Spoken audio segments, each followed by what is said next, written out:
being bald. Yeah, I see you, Michael. In fact, I wanted to go all bald, but I was told by my girls not to do it. I wanted to do the Jesse Human totally on the side and just kind of a mohawk, and it just didn't work. And so anyway, hey, listen. Let's do it, Lucas. Come on. We can do it. Yeah, you can do it. I could go after this, man. So, hey, I'm glad you're here. And listen, through this time, let's learn how to laugh. Oh, thank you, Brian Davidson. You are just – I'm glad your microphone's not live. And that's why I pray that people for sure. Brian, I don't know where you want to practice real estate tomorrow, but buddy, you're off the island.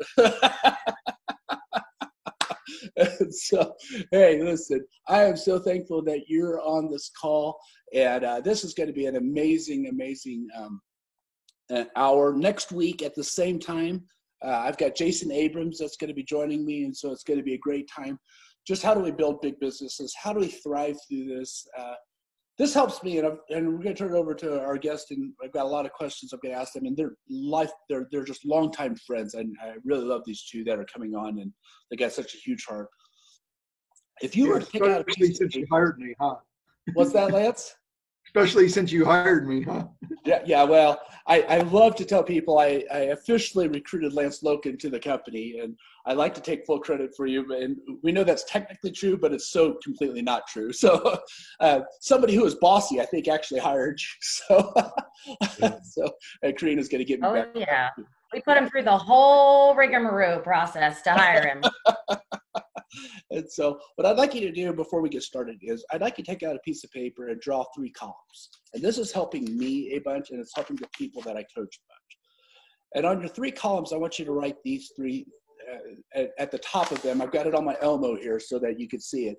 So for Karina, if you can mute your microphone. For some reason, the camera wants you. I'm sure it's because you're better looking. So, but if you could just do this. At the top of the first column, write down what I can't control.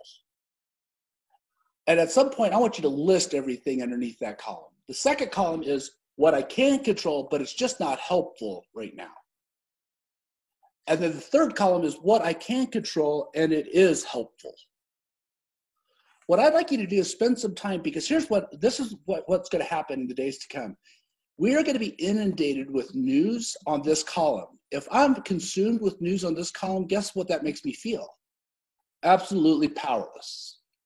Then what happens is sometimes I get so stressed out that I do things that just aren't helpful. I yell at the kids. I cut my own hair. I do whatever it is. It's just not helpful, even though I can control it. But this is what I want to ask you. This is what the conversation between Lance, Karina, and I is going to be. What can you control as it pertains to your family, to your money, to your real estate business that will help you, because eventually we are going to come out of these days? What this does for me is if I could concentrate on here, I feel powerful and hopeful. If I concentrate here, I'm going to major on my 80% and I'm be stressed. And if I concentrate here, I'm going to have a feeling of powerlessness.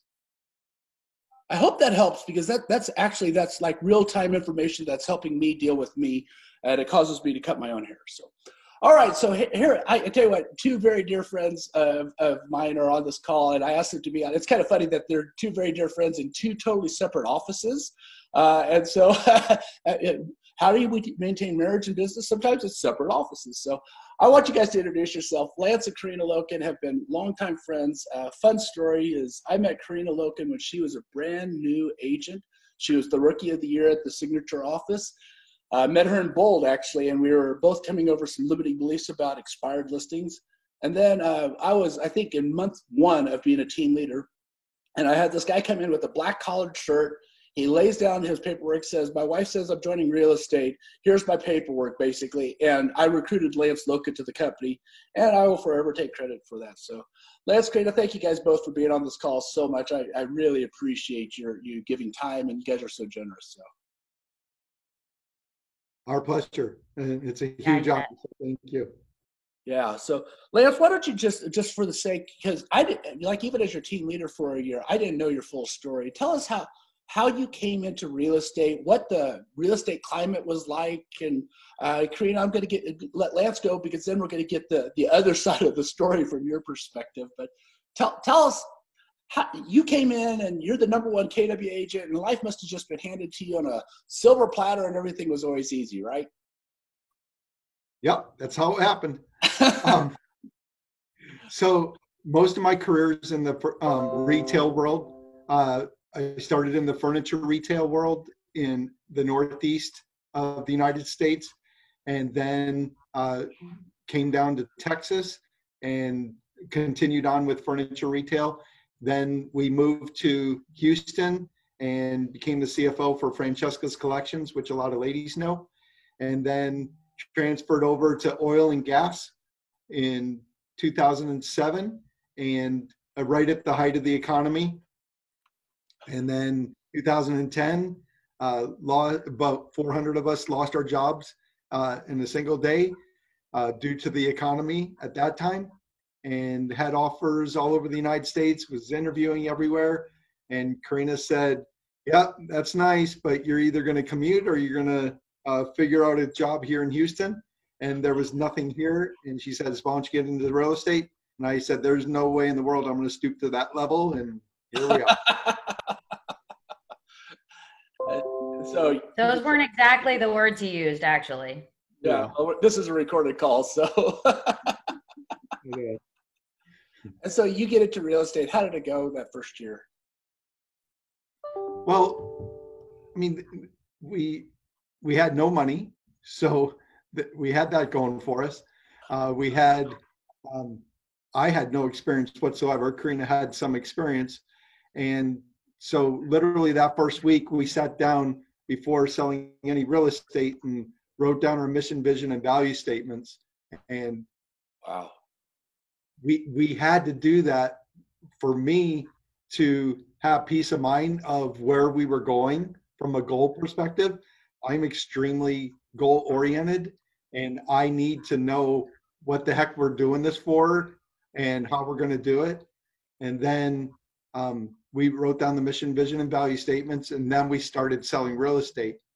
And from day one, we treated this as a business instead of, I like to call them weekend warrior type of mentality in the business world. So. Well, yeah, and we'll talk about that because I want you to dive into that just a little bit, because there are realtors who have a practice and realtors who run a business, and it's a big difference between the two. And so, Karina, tell us a little bit about your background, your story. Because you and I are friends, and we actually, what's fun about this is we both were like really broke at the same time. It's like we were scared financially at the same time, and so we became friends when nobody was inviting us onto calls like this, right? No, nope, nobody knew either of our names. That's for certain. Yeah, that's right. Yeah, or wanted our advice at that point, for sure. So I was an elementary school teacher for almost a decade. My last year, I had been moved into, ironically, a technology coach position, which has been a little helpful. Fast forward here, too many years to count. We're just not going to do the math there. But Lance, like he said, we moved to Texas, and that happened right as we were having our first child. She was about 4.5 months old when we moved. We had kind of decided I was going to do the stay home gig, which we learned very quickly. I am a much better mom when I go to work. So we did that for a little while, and I did some contract work actually for a couple of the companies that he was working for, which just gave me something to do. And one of those jobs was recruiting, which was a whole lot of fun. And so as I was wanting to come back into work, I thought, maybe recruiting's where I should lean into. He was traveling about 50% of the time. So going back to a 9-to-5 job didn't make sense. I learned pretty quickly that's what most recruiting companies wanted. But recruiting is lead gen. And I've always had an interest in real estate. And that's how I honestly ended up in real estate, because it looked a whole lot like, the phone warrior job that I was loving so much doing on contract. So I'm one of the oddballs. I do actually love to be on the phone and lead generate, but got into real estate, like Lucas said, had a great first year, ended up in an interim team leader role for a relaunching market center that had been Remaxed for 20 years. That was really my first taste of learning anything business related. And it was also a terrible very market center, quickly. wasn't it, Karina? It was an awful. I learned a lot, and I also learned that I wanted to stay in production for a while. And that was honestly about the time that Lance's company had closed his division, and we had some really big decisions to make for our family. And so did get back into production. That's when we started our team in January of 2011. It was a really interesting couple of first years, though, because I was supposed to take my license when Hurricane Ike hit the Houston area. And like very similar to what's happening right now, everything shut down for a while because everything had to be reappraised. It was a very wind-driven hurricane, and there were holes in so many people's roofs.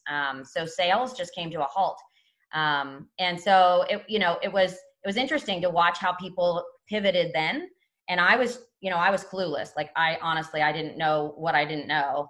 And I had a wonderful team leader who just kept saying, get on the phone. Just every day that you don't make calls, you don't get paid. You might think it's the day you go to the closing table. That's not it. It's the days that you make lead gen calls that you make a paycheck. And that just really stuck with me all these years. And I just pounded the phones and closed 21 deals my first year when our market was really starting into the recession here. And I didn't know why that happened. I didn't know what was working. I was just making calls because that's what she told me to do. Yeah. And the agents around me were watching their businesses really dwindle because they had really gotten very comfortable, might be a good word. Spoiled has been used a few times with, business coming to them. And they really had to make a very quick shift. And a lot of people didn't shift fast enough and wrap their head around needing to get on the phones. So I was very fortunate. I had great guidance, and I was too stupid to have any limiting beliefs. And we're, fast forward, that's been a big blessing for our company all the way through. Yeah, so you came in at that time, and it's kind of fun because you talked about being a team leader for a few months, and then you had a guy come in after you, right? And she was my predecessor as a team leader, so you guys could tell this. By the way, here's what makes Keller Williams amazing. These two are my lifelong friends. They'll be friends the rest of my life, no matter what roles we have. That's the way. Well, Lance may dump me it just depends on what happens, but their life. This is what makes Keller Williams amazing, is because I can pick up a phone and call anybody and they'll help us, right? And so, Lance, we find ourselves in the midst of really interesting times, historic times. And how are you right now handling relationships with your database? You've got an amazing team of people around you. Talk to us about your mindset and strategy of how are you handling key relationships right now? So it was interesting. We've gone through a couple of different phases. The first week when everything was initially starting, we were kind of in panic mode, more like scurry mode. What do we need to do? What do we need to get closed in anticipation of what was ahead of us? Right. And we were literally living day by day, trying to stay focused on what do we need to do to get through today. And then the end of March occurred, March 30th happened, and we were told that, at least for Texas, we were going to be in this situation now until May 4th. And that definitive date gave us a little bit more of clarity that we didn't have to focus on getting through the day now. Now let's get through the month. And right. So every day that we've been talking, we've been focusing on what do we have to do this month in order to achieve our goals and get through this entire month. And, oh, by the way, what can we do now in case something does get extended, that we're going to be in a virtual world for months to come? So what are we doing right now in anticipation of that occurring? So those have been the different mindset shifts, different shifts in play from a strategic standpoint. Right. From a mindset standpoint, it's been really rough. I mean, I can be honest, like every single day in that first week and a half, it was, let's get through today. What do we have to make changes for? Mentally, you have to stay that calming effect for the rest of the business. And internally, it was huge anxiety. Now that we have this month to focus on, the month is as a capsule. But what's really been interesting is we've gone from mentally struggling just to stay afloat to now mentally struggling to not have any personal interaction, to stay positive, to stay upbeat. It's a daily struggle. And that's what we're encountering right this second. So it's Karina and my responsibility to be that calming effect for everybody else involved. And at the same time, have a game plan to get to next. Because you can have all this positive attitude without a game plan, it means absolutely nothing, and it falls on deaf ears. Yeah, and Lance, and Karina, I'm going to ask you the same question, but what I'm seeing occur is like if I generalize it, there's three groups of agents right now. There's Pollyannish, affirm yourself, it's all going to be amazing and wonderful, and there's no plan.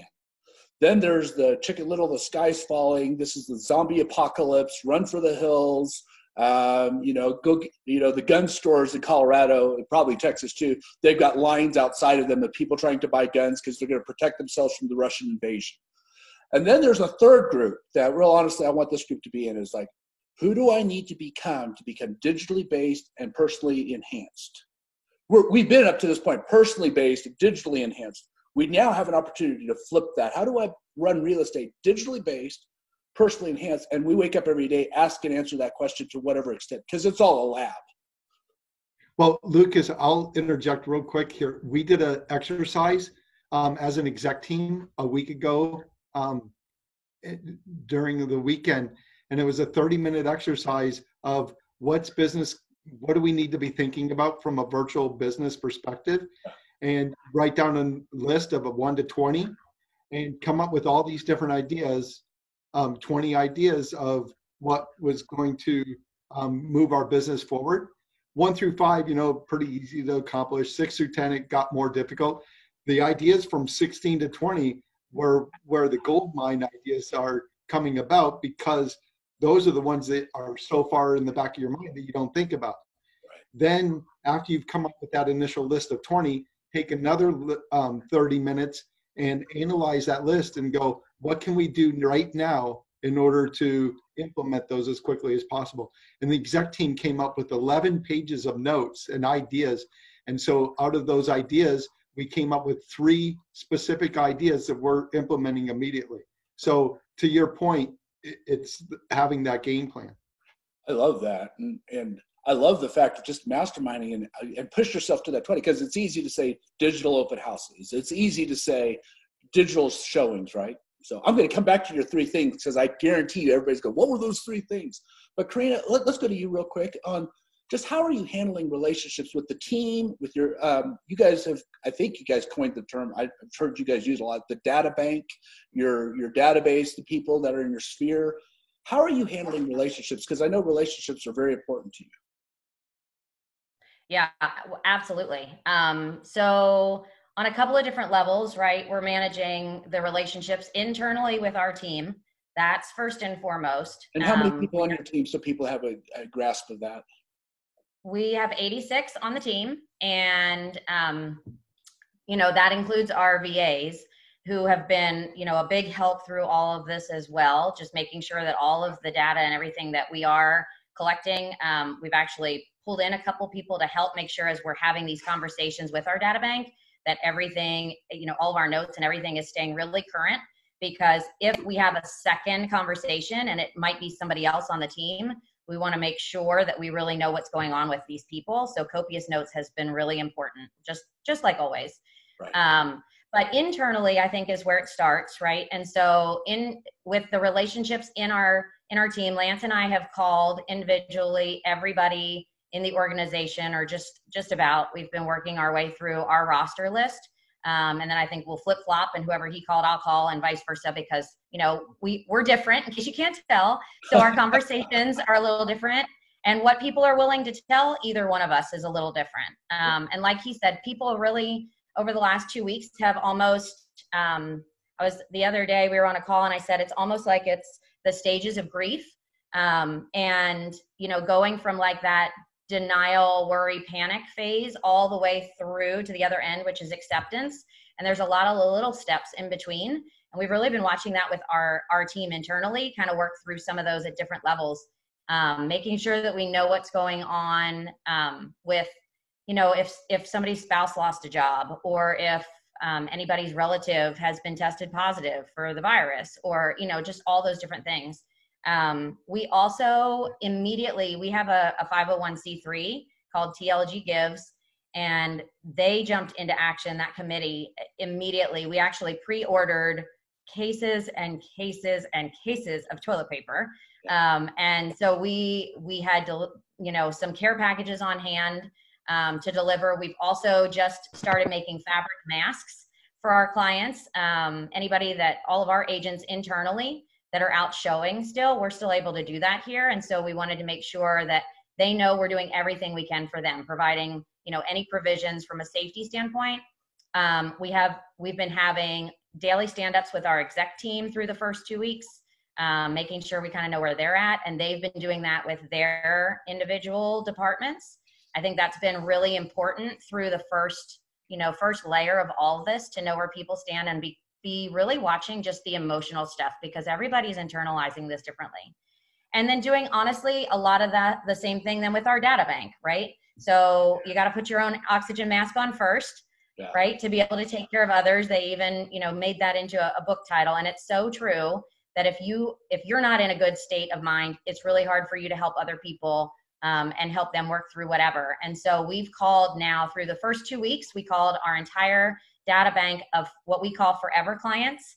So Lance started the whole data bank vocab word. We also coined our forever clients, which most of you would refer to your past clients. We really want them to be our clients for forever, most of them. And so, you know, we coined forever client too, because that really changes how you think about things. And in times like these, especially, so our entire team, everybody just dove in head first. We had about 4,000 in our data bank of forever clients that we called and finished those up by the end of last week. And those calls were not, who else do you know we should be helping? Those calls were simply, are you okay? Is your family okay? Do you need anything? And do you have enough toilet paper? Right? Like, and a lot of people, you know, got a kick out of that too. And it kept it a little lighthearted, but really it was just an eye care call. And we had a couple of people that were like, I can't believe you're calling to do business. And and hung up on us. And we called them back and we're like, we're not calling to do business. We're calling to check on you because we care. And the way that reestablishes a relationship with people, or just establishes from the get-go people that we haven't had a conversation with, unfortunately, in way too long. Maybe we've left voicemails or lost touch somehow over time. It's really been profound. So, you know, and across the board, that's, you know, we also are blessed that we do have a market center, and we've done the exact same thing with our agents, and really encourage them. And the feedback from our agents and what just everybody, as they're talking to their clients, people have just been overwhelmed with the care, the genuine care for people's well-being. But we're starting to see that transition now this week. And we're starting to have more conversations about asking for referrals again, right? And not just referrals for real estate, but who else needs help, right? Can we connect anybody? We're, you know, all of us as real estate agents have such powerful connections in our community. What an opportunity to leverage those right now. Well, and I know both you and Lance pretty well. You guys have such a deep heart of caring. And what I'm telling people, and you guys just expressed it, this is the time to show up as good human beings. Just be decent people and care for people, right? Yeah. Well, we did that during the hurricane, and it was huge. Made a huge impact. I think you texted me one night, Lance, saying, hey, Lucas, do you know anybody with a boat in Houston? Because I need one to get somebody off of a rooftop. I mean, I think you texted me that like one day. I'm like, oh my gosh, it's serious during Harvey, but yeah. So to Karina's point, do you mind if I share a really quick Facebook post that Sure. we got over the weekend? Yeah, hang on. Can you open it up so that I can let you share that? So, yeah, I have it on my phone. So okay. I was just going to read it quick. Oh, okay, got it. Okay. So, because it goes to exactly what Karina's saying, and hopefully everybody takes this to heart, because we have to take care of our clients first and foremost. So anyhow, he posted, I can't even begin to express how awesome this company is. It all started with a great experience with Leanne helping us to find our first home. She made the whole process so easy for us, and I highly recommend her in the future. The biggest surprises came after closing on our home. The Loken Group has continued to stay in our lives for the years to come. As customer appreciation events during the summer with the Houston Zoo, we received free passes for my family to get in, and they had a huge tent set up for a cookout, and we got to eat as much as we wanted. They also have seasonal events for the holidays where they reserve a huge pie for you. Those pies are super good and always a favorite with holiday dinners. The biggest thing of all is what they do in times of crisis. After Hurricane Harvey hit in Houston, they consistently called to check on us to see if there was anything we needed and wanted to know if me and my family were okay. During this time, I was very lucky and we were doing great. Now we have a new crisis, COVID-19 or coronavirus. Once again, they called to check in on us, but this time I was almost in tears due to losing my job when this first hit. First, they helped by sourcing some hard-to-find supplies and had it ready for me. Now, once again, almost bringing me to tears, they sent me a grocery gift card to help with the groceries. I won't say how much it was because it wasn't $20 or something small. It was a significant amount that helped my big family tremendously. I'm close to crying writing this. This company really cares. They stand for something good. I will always use them and recommend them to anyone looking for a realtor company. They go above and beyond for their clients, even after their business is done. This will never be forgotten. So the key part about there is we focused on them first, and then we followed it up with the real estate, because we're still in business. And they actually said the exact same thing back to everybody on the Facebook post. I thought it was absolutely awesome. Lance, I tell you what, that's massively inspiring because here's and you guys hang out. I mean, you only mastermind with people who are doing. I don't know, what are you doing? 30,000 units a year now, or something like that. Last year was just over 2,000. Yeah, we did 2,532. Okay, so 2,500 units, and you're only hanging out with other people that are aspiring to that caliber. This is what I've noticed about hanging out with people like you, Lance. Almost everybody that is successful at your level cares at that level.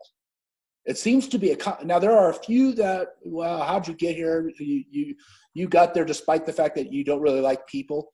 But the fact that you guys care so deeply seems to be a commonality. And here's the challenge. Some people err on the side of caring, but they're not respectful of their own goals. You guys care on purpose. I mean, you did something kind because you're human beings for a person, but you have a purpose because that enables you to do it for more people. Because if you didn't have money, you couldn't share with her. So that's awesome. That's so awesome. The 501c3 was all compiled because having a couple of conversations with Gary Keller and his speech about being strategic in your giving. And we went back and we created TLG Gives, which is a 501c3 for that exact purpose. Well, I mean, Gary does the same thing. I mean, all ATX is a foundation. I mean, he's a part of several things, but I mean, he's very purposeful about being philanthropic. I don't know any wealthy people, and I hang out with a lot. I don't know any authentically wealthy people who aren't amazingly generous, especially in moments like this. They don't go into scarcity mode. They go into more generous mode, and hats off on you. So let's just open this up because it's like halfway through this conversation, I hear you allude to it. How are you handling lead generation right now? Because there are some feelings amongst agents like, ooh, that feels kind of wonky. That's kind of weird.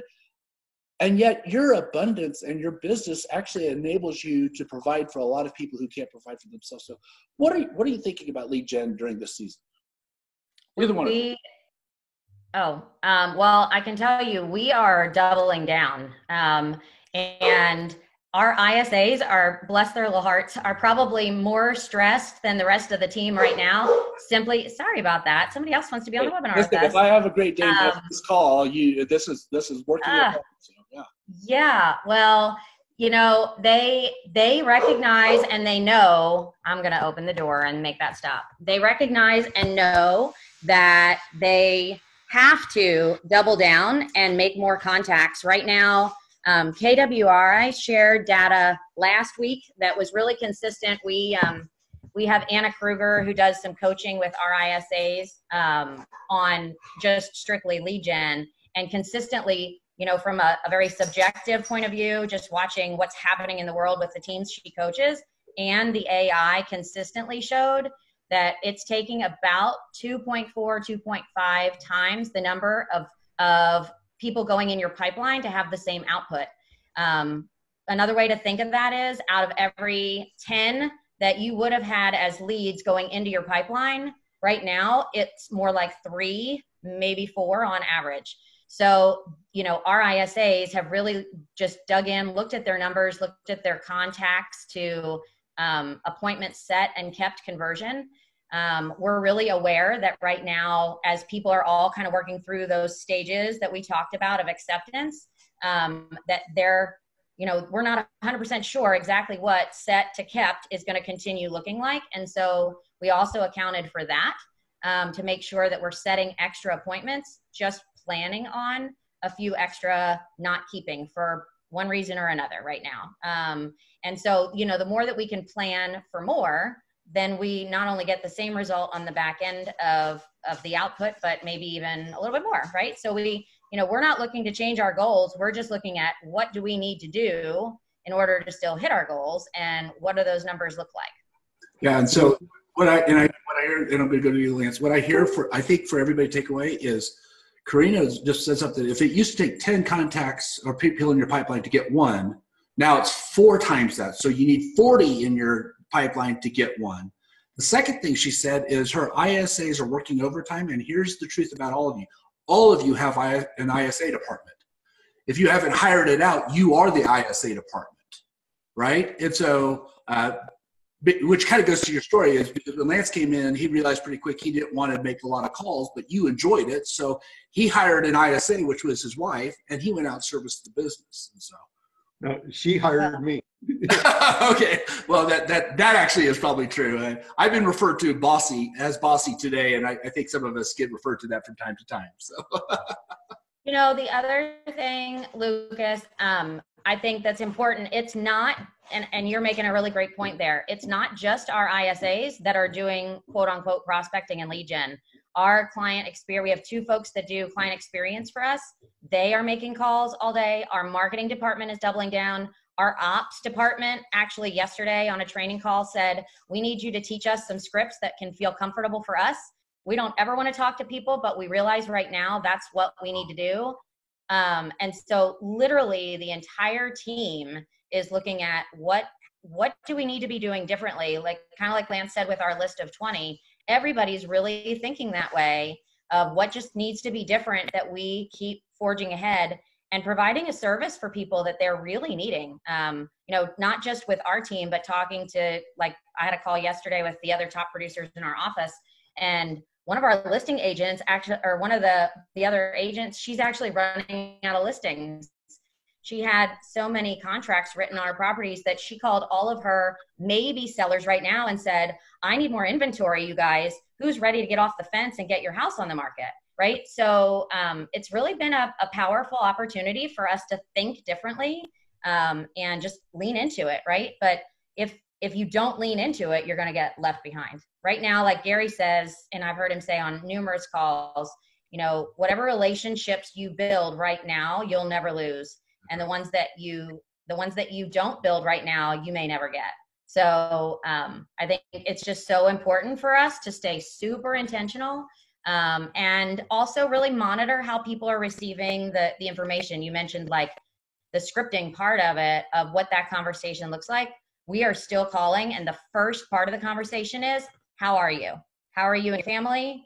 Right? It has to be I care first, because if they're not in a good space, the rest of the conversation needs to be, what can we do to help? And if they're already moved on to that acceptance space, they might need help or know somebody who does and be looking for it actively. And it's our job to show up that way also.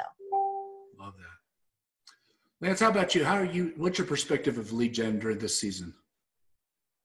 Well, it's exactly what Karina's saying. First, you find out how they're doing, and then we've actually implemented the nonprofit piece as the second part of the conversation, and then we finally end it with, hey, the Houston market's really strong right this second. Is there anybody else that you're that is looking to purchase or sell a home? One of the things I was going to say, when everybody's having to double down, you're going to have a couple of people, especially on teams, you're going to have a couple of people that are going to grumble because of all the extra activities that you do. And I feel like a good reframe is, okay, well, you're not doing this for you necessarily. You're doing it for everybody else on the team. So those people that are sitting at home and trying to support you, they're relying upon you to do your stuff so that they still have a job. Do you want to be the one to go and tell them that they're not going to have a job next week because you're not willing to do that lead generation activity? It really changes the focus of people. Got it. You know what I've always admired about you, Lance, from even day one, is like you are like surgically precise with your strategies. Like you have always thought that it's almost scary, real honestly, but it's like, in order to sell this many transactions, I need to have this many people. So you always hire ahead of the need. And like in the middle of this, what's refreshing to me is like, I love having this conversation because you're like, okay, this is the new game. The basketball hoop went from here to here. So now we got to play this game, not that game anymore. I love that kind of strategy. So what strategy, because most of the people here don't have teams of 80 people on them. What strategies would you give them to get through this, to make sure that their families are taken care of? Well, so it goes by. Go ahead. Well, I wanted to add something too to the lead gen conversation before we get off of it. And it actually leads right into where you're headed next in our strategies. But I think it's also important for all of us not to have analysis paralysis, but we very quickly put an action plan in place to convey to buyers and sellers of what we were doing to be very proactive and make sure that if they were going into a property, here's what you can expect. Here's how we're going to show up. Here's how the sellers are showing up. Here's what we've already done on the listing side. Here for buyers, here's what we can do for you to show you the property virtually. We're going to do consults virtually to begin with, right? And then when we're out looking at property, here's what we're going to do to be protecting you and making you safe. And I think an important part of our lead gen right now needs to be also proactively being able to explain in our consult what we're doing to protect them and to adapt, so that they can feel really confident saying, yes, I want to have an appointment. Yes, I want to move forward here. We can't close for the appointment quite the same way that we used to, right? But the question still exists of, okay, so what would get in the way of you being ready right now to go out and look at property, or what would get in your way right now of feeling confident getting your home listed on the market, so that we really know what concerns and questions they have. And that's really been an important part of our lead gen efforts too, to get the appointment set. So I just wanted to add that in because I think I think that's an important, you've got to be able to close it too, or it's really not lead gen. Got it. Well, I've heard so many times, it's easy to be in a negative mindset. It's easy to be in that negative space. And I personally feel like a negative space is those things you can't control. Okay. So you can sit there and listen to all the things you can't control, and all that does is bring you down further and further. The longer you stay there prevents you from getting your butt in gear and focusing on the things that you can do. So as easy as it is to be here, it's really difficult to be over here in that positive mindset. And so that's where the difference is. If you can spend a couple of minutes here, but get your butt together and get over here as quickly as possible. And that's what we've been doing. From a strategic standpoint, each of the departments are focused on one thing that they have to master for this upcoming month. The success team, they're focused on activating as many listings as they possibly can. And they're also tasking on the buy side of protecting the transactions to ensure that they close. The inside sales agents, they're focused 100% on lead generating, no less than 35 contacts a day, 8 appointments minimum a week per person. The listing agents are 100% focused on price improvements. The buyer agents are focused on virtually showing properties and getting them under contract. The marketing department is focused on how can we lead generate at a massive level via social media and utilizing our listings. It was kind of cool. We immediately went and looked at our listings, and compared to everybody else, everybody shows the front of the house as the first photo. So our marketing department's going in and changing all the photos of our listings to show the best attribute of the house so that we can differentiate ourselves from everybody else? What are the things that we can do to be different than everybody else? We're also doing, we're using gimbals and going into all the houses and do virtual tours and posting them up on the social media as well as our MLS. So I'm very years old, Lance. I'm 53. What's a gimbal? It's a stabilizer camera.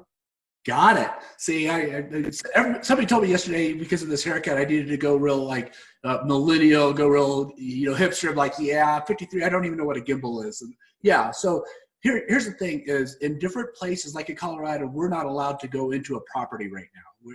We're not allowed to show. Now it's not the time to sit back and say, well, I'm at the whims of the Attorney General. Now's the time to say, okay, in light of what the Attorney General's interpretation of a rule is, what can I do to make sure, because at some point this is going to get lifted. And I love the fact that you guys are not thinking I'm a victim to the situation. You're thinking, what can I control? And Lance, I'm telling everybody, I think this is real estate 101 in this season. No more than 30 minutes of news a day. Do not stay informed, just not obsessed. The people who are obsessed are generally the people who are not succeeding. They're just sitting around talking about, gosh, I wish Trump would have done this, and I wish that person would have done this, and I wish this. You know what? Those are people who are accomplishing anything right now. And right now, we need leaders like yourself to say, I'm informed, and now how am I going to accomplish? Because you haven't given up your goals, have you? No, we have absolutely not given up our goals. We're just changing our activities in order to still achieve the goal. By the way, Holly asked on here about not being able to show properties like you just said. Yeah. So you've got to change your mentality, and that's why we did that exercise.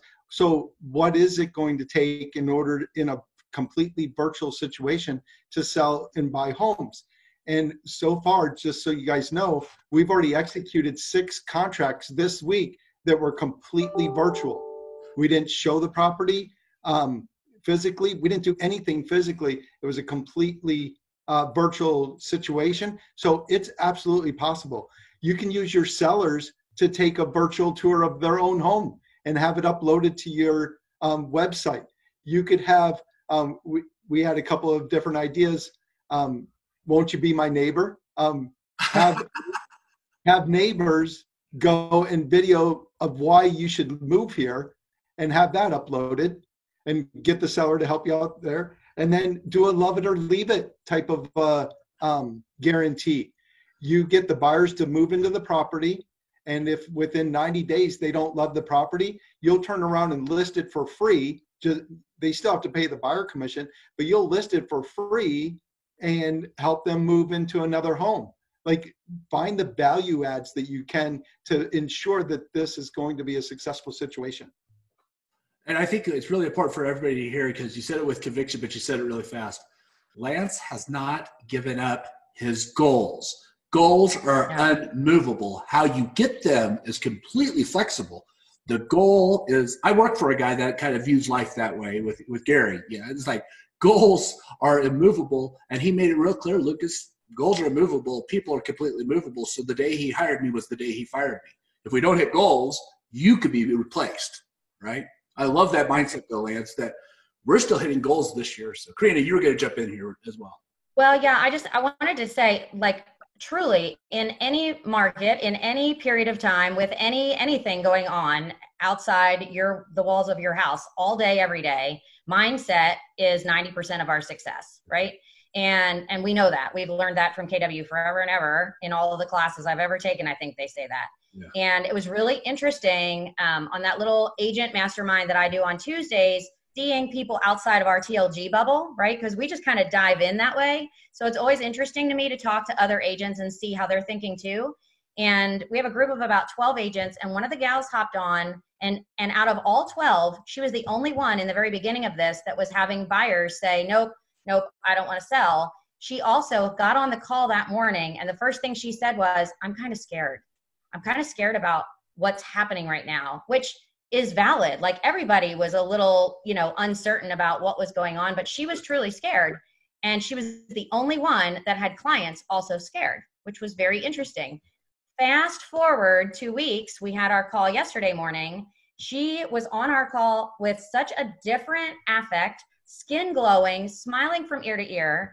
And I was like, you look like you're in a great space today. And she said, I am. She said, I have figured out how to do this for my clients. I've figured out new ways to have consults and talk to them over the phone or over video chat. And she said, I just wrote 3 contracts and I have another one I think I'm writing today. Individual agent. Like she's on fire. And it was 100% because she changed her mindset. And I think that's just really important, right? Like this group, I don't know, I saw 5 pages of faces on here in the Brady Bunch mode, right? 24. Okay, well, there's a lot of people on here that collectively together, just like we did our mastermind, that list of 20, right? To collectively put your heads together and come up with new innovative ideas. We're sharing with all different groups collectively, around the country, not just inside of TLG. And there are so many cool things out there, new apps. One of the agents said, I haven't played with it yet, but like Thesis 360, I think, is something that you can do some of this virtual photography with to even be able to see, it's not going to be like a professional photographer maybe doing it, but it certainly gives a buyer a whole lot of confidence. So like Lance said, not, oh, we can't do this or we can't do that, but how can we go do this now? And it's just going to look differently. That mindset just changes the game.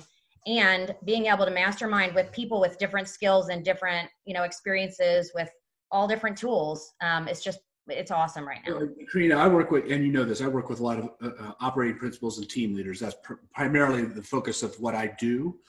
And last month I saw a tale of 2 team leaders. One team leader that's like, oh my gosh, I got to go handle this, and I got to go handle this, and go handle this, and go handle this. And they handled everything except for the most important thing, which was to grow the market center, right?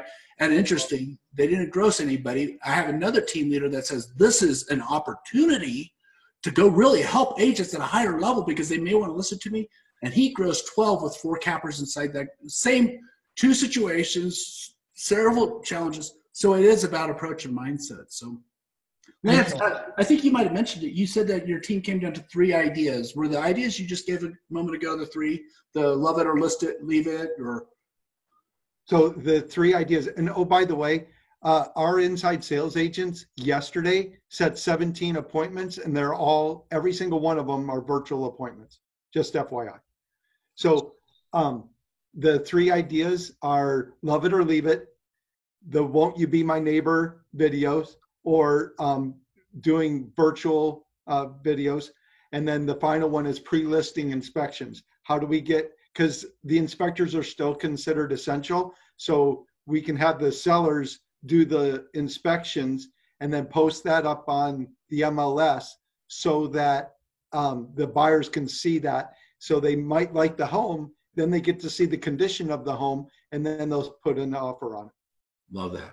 So here's what I love about you both, and you always have been this way, is the goal is here. I'm not going to accept any other reason, but I'm going to get there, right? And Lance, you've done all sorts of things that worked and some things that didn't work, but here's the thing, in all of it, it's like I'm doing whatever I have to do to get to this. I still remember your first year. I think you had an investor that was having you write like 10 and 15 offers on properties, and most of them would get accepted. And what I always was like really crazy is like, wow, Lance is chasing, because he's committed to this goal. And I hope everybody hears this. The reason why Lance and Karina were able to get that Facebook post is they have enough money to share. Guys, hit your goal so we can make a difference on the planet, right? So we got 220 people on this call listening to the best in the company agents. Heart to heart, Lance, let's start with you and then go to Karina. What advice, counsel, other than what you've given already, which has been profound? This has been. I do this almost every Wednesday. This is a profound conversation. Talk heart to heart with the 220 of your closest friends. What advice would you say in the midst of what we're facing? What advice would you give? Instead of figuring out what you can't do, figure out how to do it. That's as simple as that, because you're going to be the differentiator among all your different peers. Everybody else is focused on all the things that are happening around you and how it's going to affect them. And they've got that scarcity mindset. The faster you get that out of your head and focus on all the things that you can do, it'll immediately blossom. It'll automatically exude confidence in you and push you through to the next place. Yeah, and Lance, I'm going to ask you to be really transparent. I know for me, I wake up probably half the mornings. There's a nervous pit in my stomach. I'm a little scared, and then I go have my quiet time, and I say, okay, that emotion I just have to put to the side because I got to show up for people. Is that similar? I can tell you, I've woken up many times in the middle of the night, freaking out because of the situation. There's been times where I've broken down. Obviously by myself. Karina doesn't see me do it either. But mentally, it is a gigantic struggle to continually have that mindset. It's the exact same situation as when you bring people into your organization. You start out having a couple of A quality people. It's hard to stay at that A level when you're doing it alone. The B's and C's, that's the easy kind of arena to bring people in. They'll bring everybody else down. So it's our job and it's our duty to keep that mindset focused and staying confident.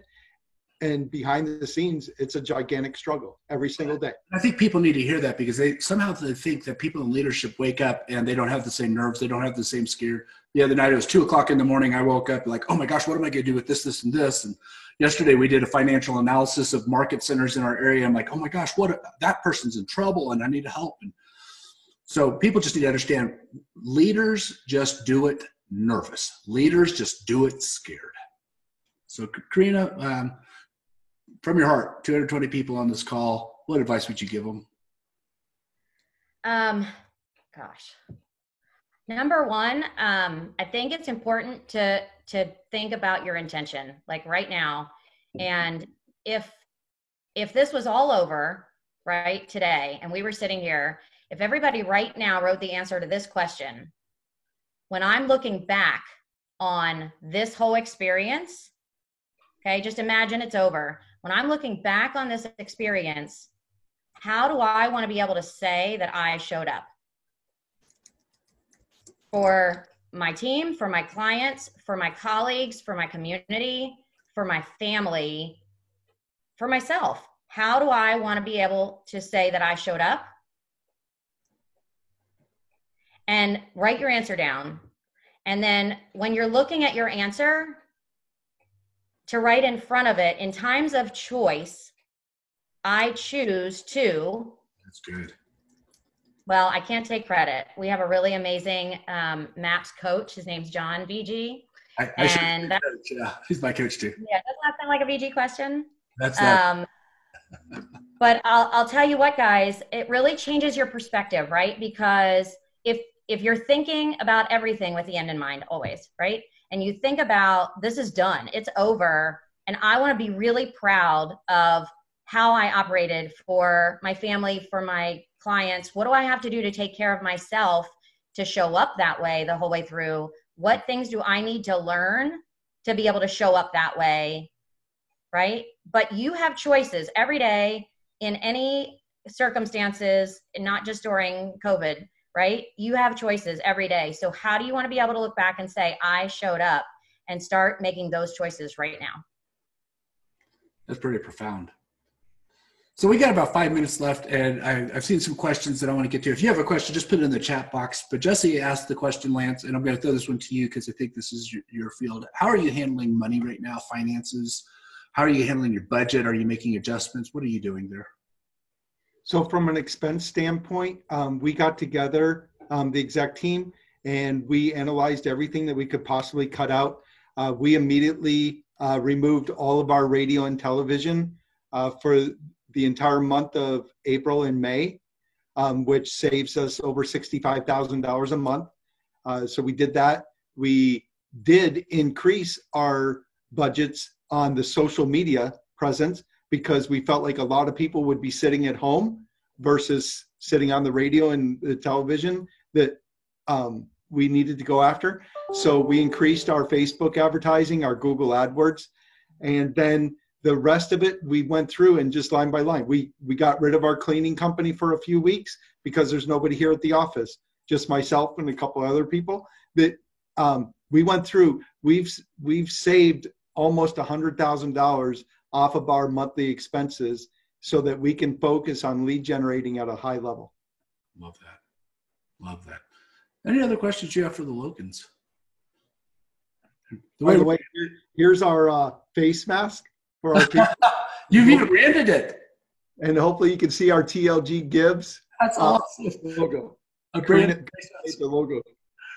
Well, you taught me brand everything, so you're even branding face masks. That's fantastic. So, yep.